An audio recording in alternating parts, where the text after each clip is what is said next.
22 जुलाई से कावड़ यात्रा की शुरुआत हो रही है, जो कि 19 अगस्त तक चलने वाली है। कावड़ियों को किसी प्रकार के दिक्कतें ना हो, शांतिपूर्वक तरीके से कावड़ यात्रा संपन्न हो, ये प्रशासन के लिए एक बड़ा चैलेंज बना हुआ है और प्रशासन इस पर काम भी कर रहा है।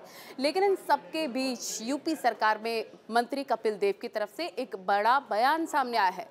उन्होंने कहा है कि मुस्लिम दुकानदारों को अपने दुकान पर अपना नाम लिखना चाहिए, यानी कि वो क्या बेच रहे हैं, उनका नाम क्या है, जिससे किसी प्रकार के कावड़ियों में कंफ्यूजन क्रिएट ना हो कि किसकी दुकान से वो क्या खरीद रहे हैं। स्पेशली अगर खान पान की चीज़ों की बात करें, जैसे कि आम की दुकान है तो आम की दुकान पर कौन दुकानदार है, उसका नाम क्या है, ये मेंशन करना बहुत ज़रूरी होगा।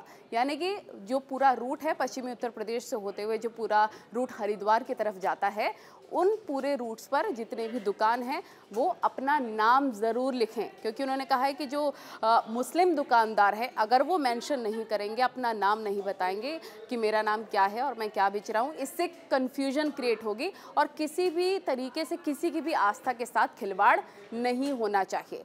मुजफ्फरनगर में आज ये लागू भी हुआ। प्रशासन ने आज ये बड़ा फैसला लिया कि दुकानदार अपना नाम अपनी दुकान पर लिखेंगे और अलग अलग दुकानदार इसे मान भी रहे हैं। उन दुकानदारों का कहना है कि हमें कोई दिक्कत नहीं है, इससे हमें कोई नफ़ा नुकसान नहीं होने वाला है। हालांकि कावड़ियों को लेकर भी उन्होंने कहा कि अच्छा फैसला है और कावड़ियों को भी इससे कन्फ्यूजन नहीं रहेगी, क्लियर रहेगा कि वो क्या खरीद रहे हैं। स्पेशली जब अगर खाने पीने की बात होती है, किसी के आस्था की बात होती है, तो नाम लिखने में कोई हर्ज नहीं है। लेकिन इन सब के बीच राजनीति होना भी लाजमी है।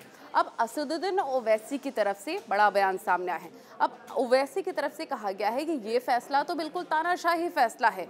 जैसे दक्षिण अफ्रीका में तानाशाही होती थी, हिटलर जैसे कार्यकर्ता था, उसी प्रकार से ये तानाशाही क्रिएट करने की कोशिश की जा रही है और ये असमानता और ये नस्ल भेद करने की कोशिश सरकार कर रही है इस फैसले से।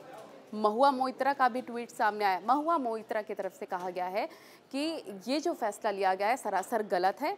ऐसे में जो दवाइयाँ जो अस्पताल में काम करते हैं मुस्लिम शख्स या मुस्लिम युवक, वो कैसे प्रोवाइड करवाएंगे, यानी कि आप एक तरह से भेद करने का काम कर रहे हैं। इस फैसले को, यानी कि जो पूरे कावड़ के रूट पर दुकानदार अपना नाम लिखेंगे खाद्य पदार्थों के, इस फैसले को आप कैसे देखते हैं और आपका इस पर क्या रिएक्शन है, कमेंट सेक्शन में ज़रूर अपनी बात रखें।